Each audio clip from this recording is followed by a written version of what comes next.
Olá, pessoal! Antes de começar a explicar o conteúdo da nossa aula de hoje, eu quero agradecer o carinho de vocês. Eu recebi algumas mensagens com os comentários, né, do primeiro vídeo. Eu fiquei muito satisfeita, fiquei muito feliz. Quero que vocês saibam que eu faço com carinho e que podem contar comigo. Eu não estou com vocês presencialmente, mas é como se eu estivesse, então vocês podem contar. Essa situação pela qual vocês estão passando, eu também estou.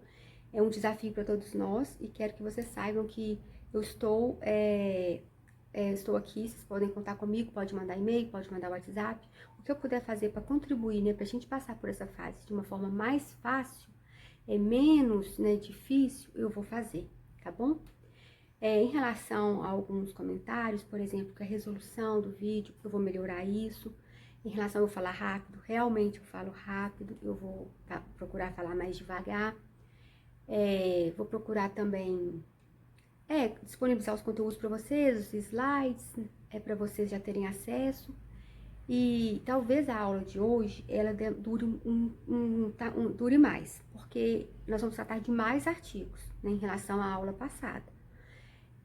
Aí vocês veem o que vocês acham melhor, vocês dão uma pausa, estuda o que foi falado até um ponto, depois vocês continuam, tá bom? Eu vou procurar enviar para vocês um vídeo completo, tá? Do conteúdo de hoje, que é os crimes contra a organização do trabalho. Só para ressaltar que nesse último vídeo anterior, eu tratei crime contra o trabalho escravo contemporâneo, que ele é um crime contra a organização do trabalho. Porém, ele não está contemplado entre os artigos 197 e 207. E hoje nós vamos ver especificamente esses artigos, tá? Entre o artigo 197 e 207 do Código Penal. Mas antes da gente entender os crimes contra a organização do trabalho, a gente tem que entender a etimologia da palavra trabalho, a gente tem que fazer uma contextualização histórica da ideia, da noção de trabalho, e a gente vai chegar numa questão muito interessante, que nós vamos esbarrar o direito do trabalho com o direito penal. Nós vamos ver que o direito do trabalho, ele era uma pena, né? Então, a etimologia da palavra trabalho, o que significa a palavra trabalho? A palavra trabalho deriva do latim tripalho ou tripalos, uma ferramenta de 3 pernas que imobilizava cavalos e bois para serem ferrados. Curiosamente, era também o nome de um instrumento de tortura, usado contra escravos e presos, que originou o verbo tripaliare, cujo primeiro significado era tortura. Então, como que era essa ideia de direito de trabalho como tortura? Na Grécia Antiga, por exemplo, não existia essa ideia de trabalho como sofrimento. Existia a ideia de fazer bem, do ser humano agir, por exemplo. Existia a ideia do agir, do atuar, mas não do atuar como um sofrimento. Os aspectos históricos, eles, do trabalho, da palavra trabalho, trazem uma carga pejorativa. Por que trazem uma carga pejorativa à ideia de trabalho? A palavra escravo mesmo, nessa época da Grécia Antiga, ela não estava associada à palavra trabalho. O escravo daquela época não estava também relacionado à cor da pele, como hoje em dia que eu falo, século XIX, né, foi recentemente. Não está relacionado, está relacionado na verdade, à condição do sujeito perante o outro e condicionado também à origem do sujeito, no caso, os eslavos. E como que era essa condição de escravo? Ou você perdia uma guerra, aquela população, né, aquela região perdia uma guerra, e essas pessoas que eram derrotadas na guerra, elas eram escravizadas pela vencedora. Ou também, quando você contraía uma dívida, não tinha como você pagar, ou você ficava inadimplente, você pagava era a obrigação pessoal, você pagava com os seus serviços, com os serviços do seu corpo, com o seu trabalho. Era servidão por dívida em decorrência de uma inadimplência. Então, essas eram as condições de escravidão muito antigamente, que a palavra trabalho nem estava associada, trabalho forçado não estava associada. eu me refiro ao emprego da palavra trabalho. Outras palavras estavam relacionadas para poder condicionar a pessoa à escravidão. Então, a palavra trabalho mesmo, ela veio a ter a sua origem já na época do feudalismo com Carlos Magno. Foi um período, o feudalismo foi um período marcado pela questão da imposição dos castigos. As pessoas, quando elas desobedeciam uma ordem ou não cumpriam muito bem uma ordem, o seu senhor impunha um castigo, um sofrimento a essa pessoa. E uma das formas de fazer com que essa pessoa sofresse era com um instrumento. Esse instrumento que eu já mencionei, que é o chamado tripalho, que eram 3 paus, que era um instrumento de tortura. Então, a condição de escravo só piorou quando se empregou a palavra trabalho. A partir de então, o trabalho passou a ter uma carga de sofrimento. O trabalho passou a ser uma condição de sofrimento. O trabalho, então, olha que interessante. De que a gente está falando? A nossa aula é de quê? É de direito penal. A gente está falando de trabalho. Olha que interessante. O trabalho, nessa época, ele surgiu junto com a pena. Então, a gente pode dizer que o trabalho, o direito do trabalho, é o irmão do direito penal. E essa ideia vai ser confirmada com, por exemplo, já no século XIX, o que tinha? Na época do século XIX, foi o tema da nossa aula anterior, foi o trabalho escravo. Naquela época, pessoas eram traficadas de um outro continente aqui para o Brasil, do continente africano para o Brasil, para serem escravizadas, era como se fosse uma pena para elas. Passava também pela ideia de punição. Era tanto uma punição, uma pena, que elas queriam se libertar daquela condição em que elas se encontravam. Então, uma outra ideia que vai ratificar essa questão é quando a gente houve, né, a abolição da escravatura com a Lei Áurea em 1888. Em 1889, o que houve? A proclamação da República, e com a República, os senhores de escravos, senhores fazendeiros, eles exigiam do Estado um reembolso, porque a mão de obra deles, eles haviam perdido. Entendeu? Então, eles começaram a arquitetar, a pensar uma forma de punir aquelas pessoas que não eram mais escravas, mas também não podiam também ser mais escravizadas. E nessa época, o que aconteceu? Eles arquitetaram tudo isso e nós chegamos ao Código Penal em 1890. Tudo muito perto. Tudo muito perto. Então, o decreto 847, de 11 de outubro de 1890, ele trouxe o Código Penal, o nosso primeiro Código Penal com a República. E aí, que é uma questão muito interessante, esse Código Penal, ele começou a punir a vadiagem. E o que é a vadiagem? Seria o ócio, você estar sem fazer nada, você estar perambulando pela rua, você estar na rua, sem estar trabalhando. Então, esse ócio, ele era punido e era considerado vadiagem, porque você não estava a serviço do senhor. Até então, você era o objeto dele. E essa noção, e esse código com essas ideias, ele perdurou até 1940. E em 1940 veio o novo Código Penal, que é o que está em vigor até hoje. E é um dado muito interessante, porque eu estava falando de pena e trabalho com vocês. Em 1940 nós tivemos o novo Código Penal. Em 1943 nós temos o quê? Nós temos a CLT. E num espaço de tempo muito curto. Então, querendo ou não, nós podemos fazer uma analogia, podemos pensar assim, até a título de memorização, que o direito penal, ele é irmão do direito do trabalho.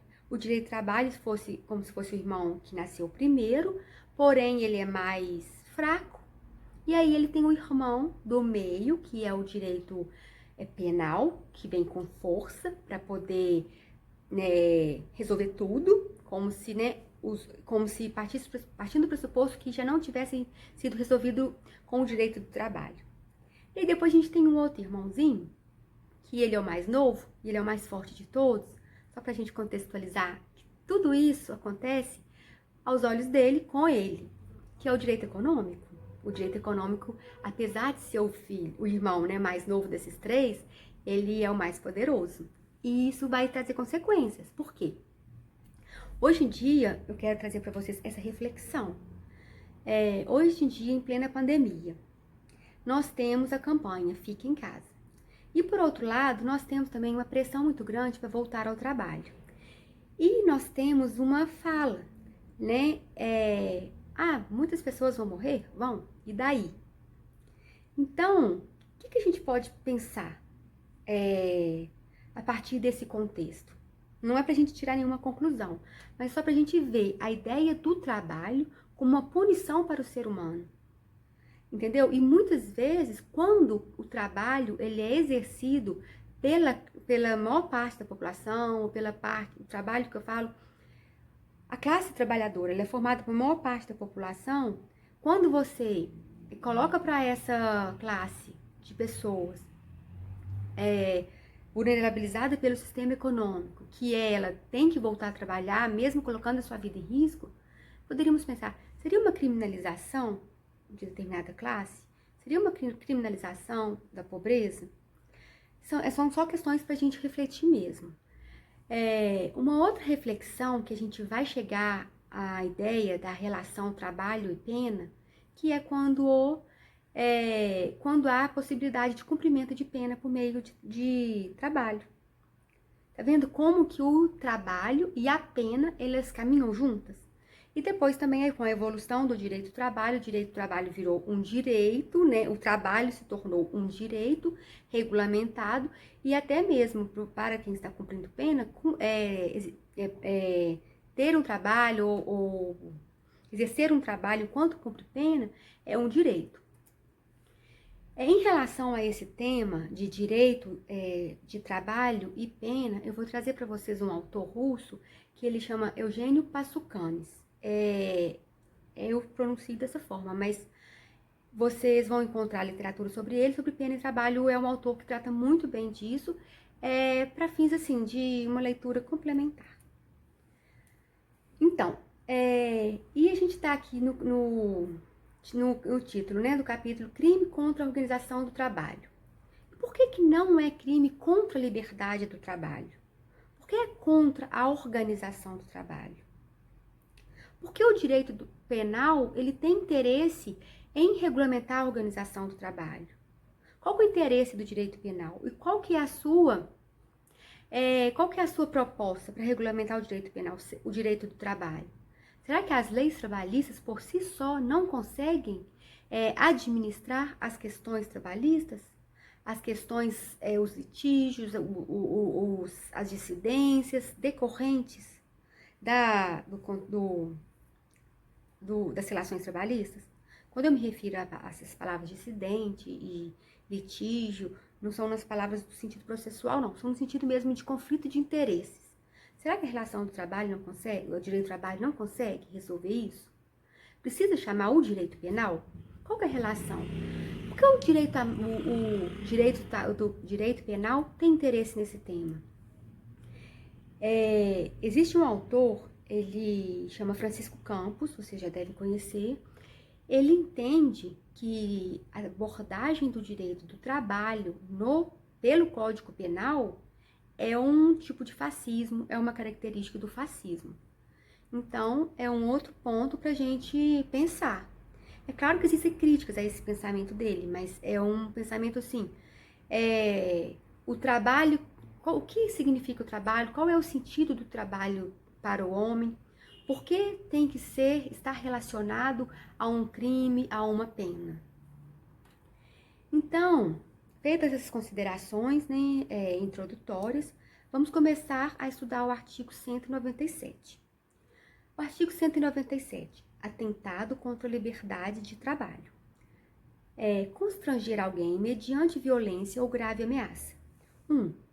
A exercer ou não exercer arte, ofício, profissão ou indústria, ou a trabalhar ou não trabalhar durante certo período ou em determinados dias. Pena, detenção de 1 mês a 1 ano, e multa, além da pena correspondente à violência. 2. A abrir ou fechar o seu estabelecimento de trabalho, ou a participar de parede ou paralisação de atividade econômica. Pena, detenção de 3 meses a 1 ano e multa, além da pena correspondente à violência. Por que está no título, o título, né, desse artigo é atentado contra a liberdade do trabalho. O verbo, o núcleo é constranger. Então, o fato de haver um constrangimento, o constrangimento ele está se referindo, ele está relacionado à liberdade do sujeito. Então, provavelmente é essa a ideia do código, de colocar o título atentado contra a liberdade do trabalho, uma vez que o núcleo é constrangimento, e é um constrangimento específico. É específico porque tem que ser contra a liberdade do trabalho.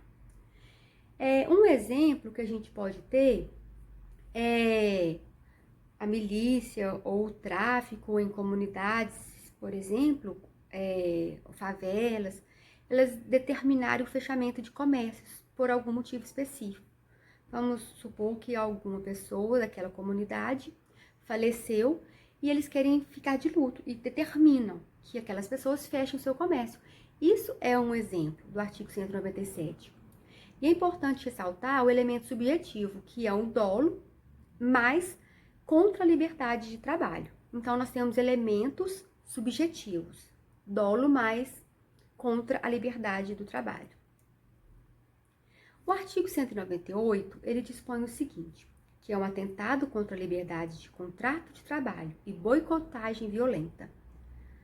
É constranger alguém, mediante violência ou grave ameaça, a celebrar contrato de trabalho ou a não fornecer a outrem ou não adquirir de outrem matéria-prima ou produto industrial ou agrícola.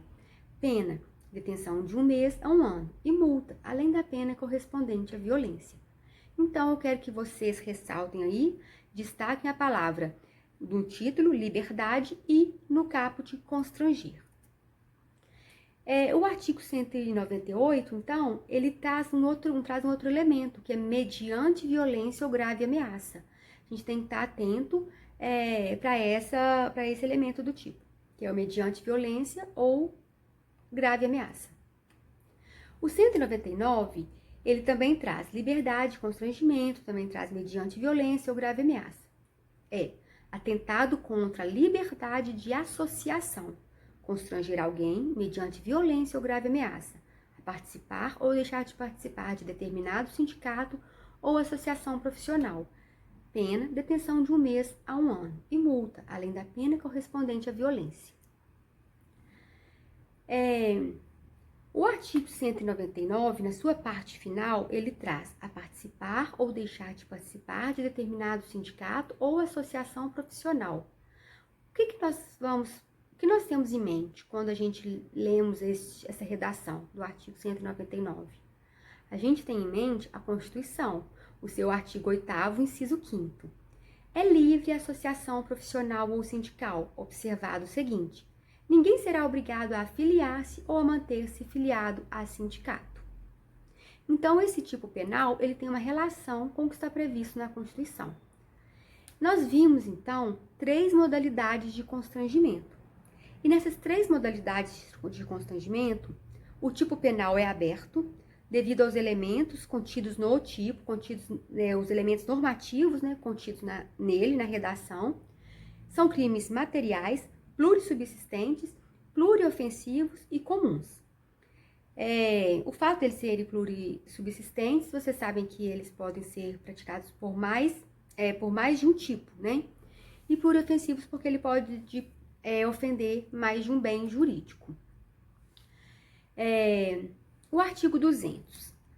Paralisação de trabalho, seguida de violência ou perturbação da ordem.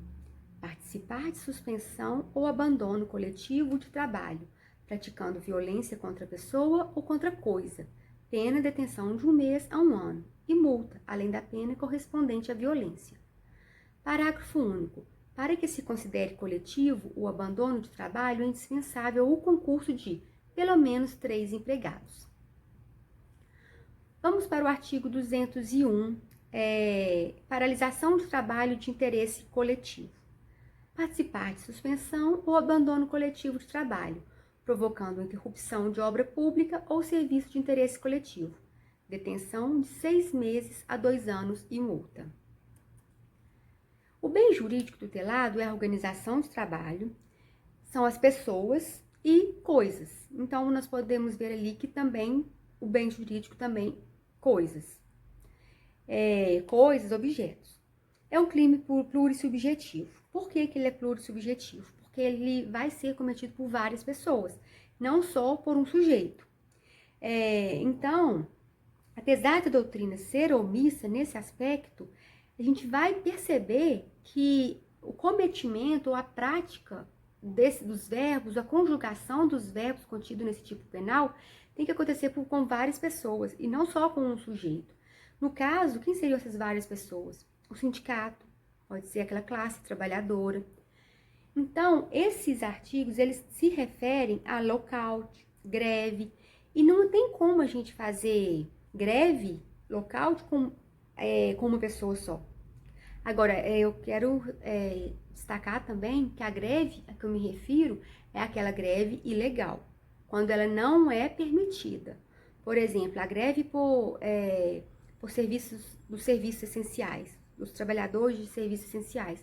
Quando ela não é permitida, ela é considerada ilegal, então ela pode estar enquadrada neste artigo. E tanto porque tem que ser destacado o seguinte, eu não estou discutindo a legitimidade da greve, não.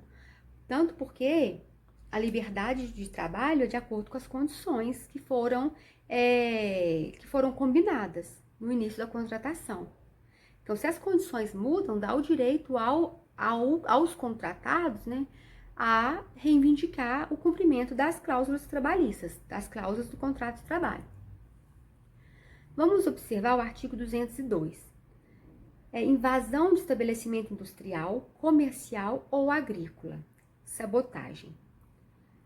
Invadir ou ocupar estabelecimento industrial, comercial ou agrícola, com o intuito de impedir ou embaraçar o curso normal do trabalho, ou com o mesmo fim, danificar o estabelecimento, ou as coisas nele existentes, ou delas dispor.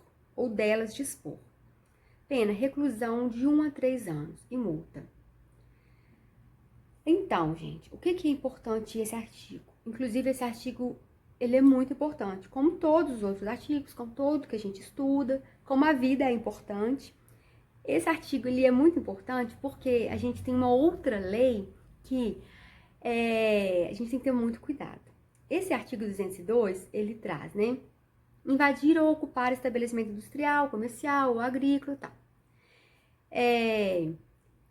Isso é a sabotagem. E a sabotagem, o que significa? Significa fazer funcionar mal, atrapalhar, né, o funcionamento.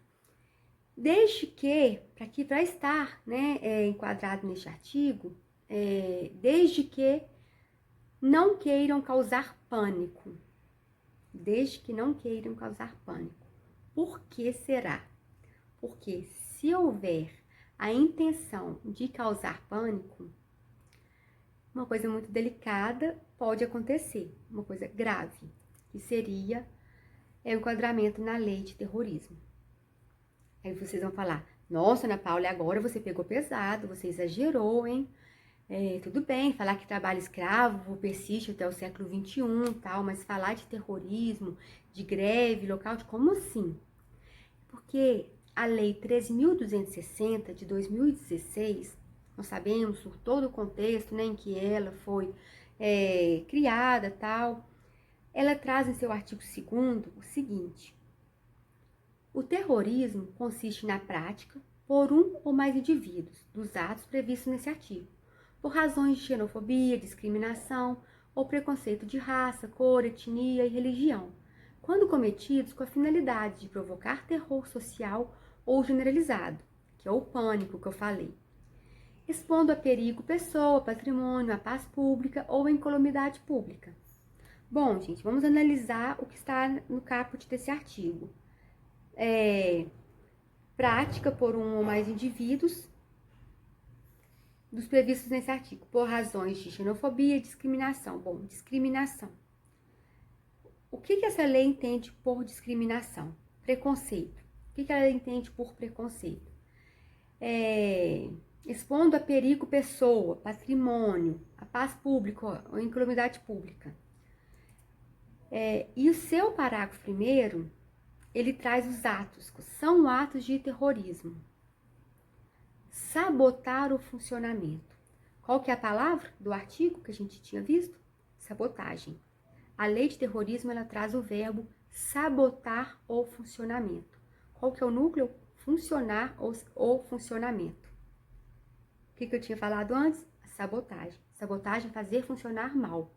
E o parágrafo primeiro dela traz, no seu inciso 5º, sabotar o funcionamento ou apoderar-se com violência, grave ameaça à pessoa ou servindo-se de mecanismos cibernéticos do controle total ou parcial, ainda que de modo temporário, de meio de comunicação ou de transporte, de portos, aeroportos, estações ferroviárias ou rodoviárias, hospitais, casas de saúde, escolas, estádios esportivos, instalações públicas ou locais onde funcionem serviços públicos essenciais, instalações de geração ou transmissão de energia, instalações militares, instalações de exploração, refino e processamento de petróleo e gás, e instituições bancárias e sua rede de atendimento.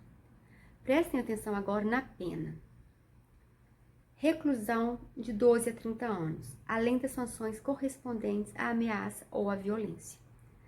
Gente, por um detalhezinho, por uma questão de interpretação, de aplicação da lei, a gente pode incorrer nesse artigo da lei de terrorismo. E olha a pena. Qual que é a pena anterior? A pena do artigo 2º, aliás, a pena do artigo 202 é reclusão de 1 a 3 anos e multa. Reclusão de 1 a 3 anos e multa. Sabotagem prevista no Código Penal. A lei de terrorismo, ela traz penas altíssimas. E a pena desse artigo 2º, inciso 5º, sabotar o funcionamento, reclusão de 12 a 30 anos. Além das sanções correspondentes à ameaça ou violência. E ela não para por aí. O artigo 6º traz o seguinte: receber, prover, oferecer, obter, guardar, manter em depósito, solicitar, investir, de qualquer modo, direta ou indiretamente, recursos ativos, bens, direitos, valores ou serviços de qualquer natureza, para o planejamento, a preparação ou execução dos crimes previstos nessa lei. Pena, reclusão de 15 a 30 anos. Parágrafo único.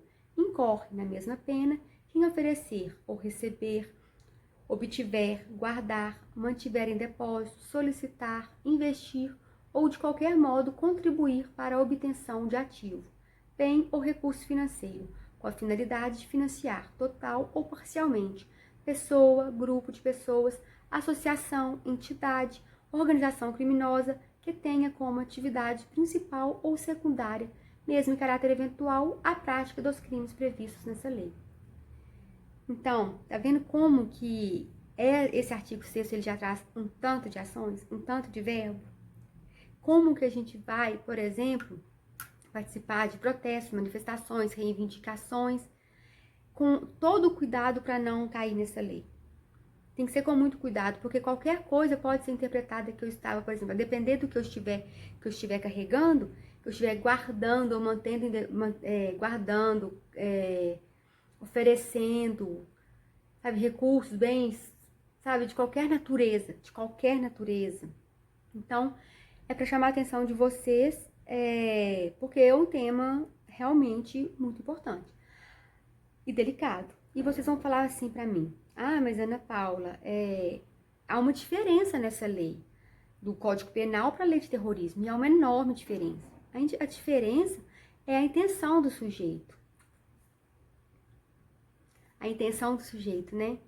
E essa é fácil de aferir, é fácil de a gente mensurar, de a gente verificar, é fácil. Então, é aí que reside o perigo. O que, né, essa doutrina mais crítica, progressista, vem dizendo, alegando, é que seria um direito penal do inimigo? Fica para vocês pensarem também. Vamos avançar, então, na análise dos nossos artigos. Eu até pensei que a gente fosse demorar muito, mas Eu acho que se fosse demorar muito, só se a gente pudesse interagir mesmo, né? Bom, mas espero que a gente interaja offline. O artigo 203. Frustração de direito assegurado por lei trabalhista. Frustrar, mediante fraude ou violência, direito assegurado pela legislação do trabalho. Detenção de 1 ano, de 1 a 2 anos, e multa, além da pena correspondente à violência. Parágrafo 1º. Na mesma pena incorre quem obriga ou coage alguém a usar mercadorias de determinado estabelecimento, para impossibilitar o desligamento do serviço em virtude de dívida. Impede alguém de se desligar de serviço de qualquer natureza, mediante coação, ou por meio de retenção de seus documentos pessoais ou contratuais. A pena é aumentada de 1/6 a 1/3 se a vítima é menor de 18 anos, idosa, gestante, indígena ou portadora de deficiência física ou mental.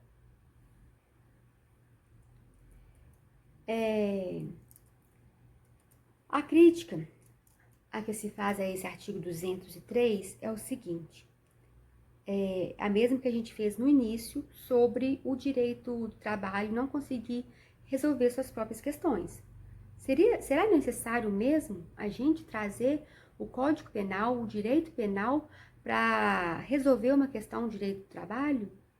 Será que o direito do trabalho não conseguiria resolver isso? Será isso um direito penal máximo? 204. Frustração de lei sobre a nacionalização do trabalho. Artigo 204, então, ele está relacionado continua, frustrar mediante fraude ou violência. Obrigação legal relativa à nacionalização do trabalho. Pena, detenção de 1 mês a 1 ano. E multa, além da pena correspondente à violência. E o 205, exercício de atividade com infração de decisão administrativa. Exercer atividade de que está impedido por decisão administrativa. Detenção de 3 meses a 2 anos ou multa.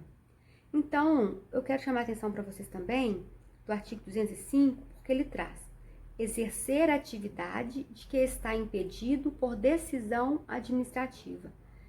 Então, você está impedido de exercer a sua atividade, vamos, por exemplo, está impedido de exercer a advocacia e você vai e exerce. Você está, o seu estatuto da OAB, estatuto o Conselho Regional de Medicina, o órgão regulamentador, né, da sua profissão, ele, quando te proíbe de fazer determinados atos, você vai e o faz, ou o tribunal, né, tribunal administrativo, não tribunal, as instâncias administrativas que vão julgar, tribunal de ética, por exemplo, vão aplicar uma multa, uma pena administrativa e você descumpre, você pode estar enquadrado nesse artigo 205. E o 206 já é outro verbo, não é mais o verbo frustrar, né? Como nós vimos no 204 e no 203, né? O verbo do artigo 206 já está relacionado ao aliciamento. Frustrar trabalhadores mediante fraude, com o fim de levá-los para o território estrangeiro. Então, o bem jurídico protegido aqui é manter o trabalhador brasileiro no Brasil. A pena, né, de 1 a 3 anos e multa. E as características do artigo 206 é mediante fraude. E o fim específico, o fim de levar para o estrangeiro. Diferente do artigo 207, que apesar de ser também aliciamento, não é para aliciar a pessoa para levá-la para outro país, mas para mantê-la no país mesmo.